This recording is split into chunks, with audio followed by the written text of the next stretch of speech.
Hi class, thanks for a good week. I want to provide an update from week 2 and look ahead to week 3, so bear with me for a few minutes if you would please. First of all, thank you for the narratives.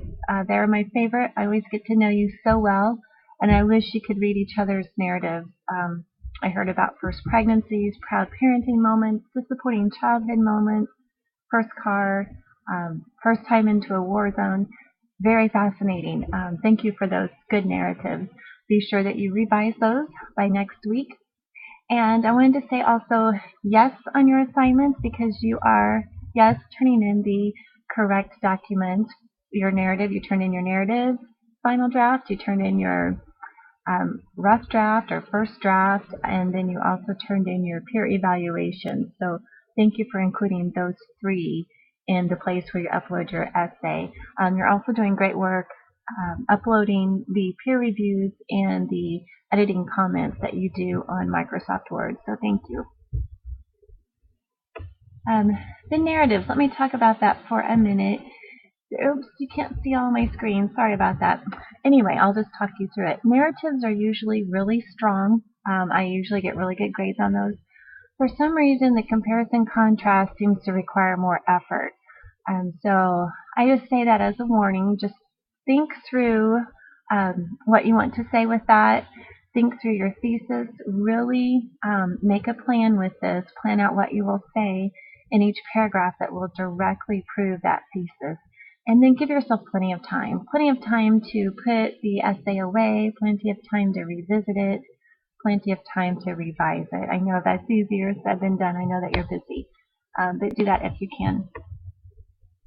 Another thing that will help your comparison contrast is the so what.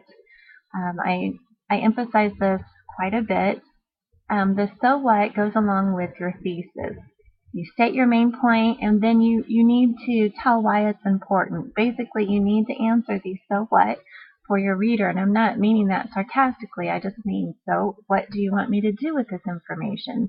The reader would say, so what am I supposed to learn from it? Or so how am I supposed to be moved? Why am I reading this?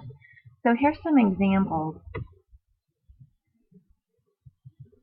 My 2 children are quite similar. That works as a, let me scroll down here, that works for a thesis. You can spend 2 pages, 2 to 3 pages developing how similar your 2 children are for comparison contrast. But so what? Why are you telling me why your children are similar? So look at what we could add to that. Although my 2 children are quite similar, I must love them in their own unique love language. This brings a reason for the reader to keep reading. If they have children, they'll learn how to love each child individually, even though each child is quite similar. So let me know if you need more help with that. So what? And that pesky comma.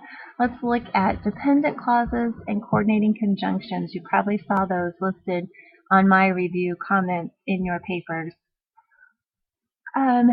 A dependent clause is going to have something like because of, although, whenever, attached to a complete thought.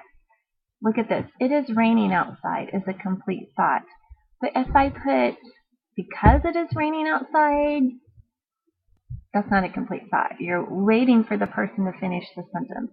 Although it is raining outside, whenever it is raining outside, see, that's not a complete thought. It requires an additional complete statement to follow.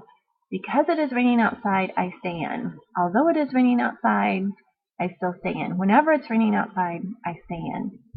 So that's what a dependent clause is. Of course, you can find more information in your book. I'm just trying to be quick and brief here. Coordinating conjunctions work pretty much the same way. And again, I apologize if I set my video wrong. You can't see all of this.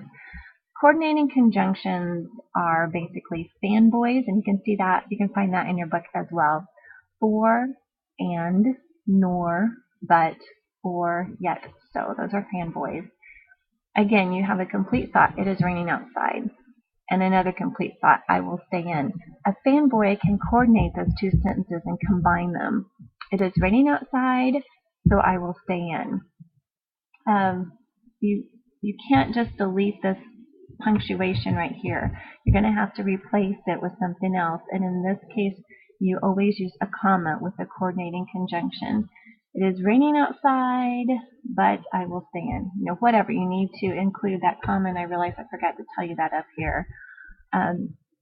These dependent clauses, you also, any time you have that period, you can't just get rid of it, but you've got to replace it with a comma. Although it's raining outside, comma, I stay in. So you have to keep your punctuation. You just change it a little bit.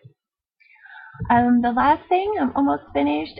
Team Innovation, we're looking forward to hearing from you about chapters 25 and 26 at the end of the week. So please review the syllabus, review Moodle, make sure you know what is due, and I look forward to your comparison contrast. Thank you.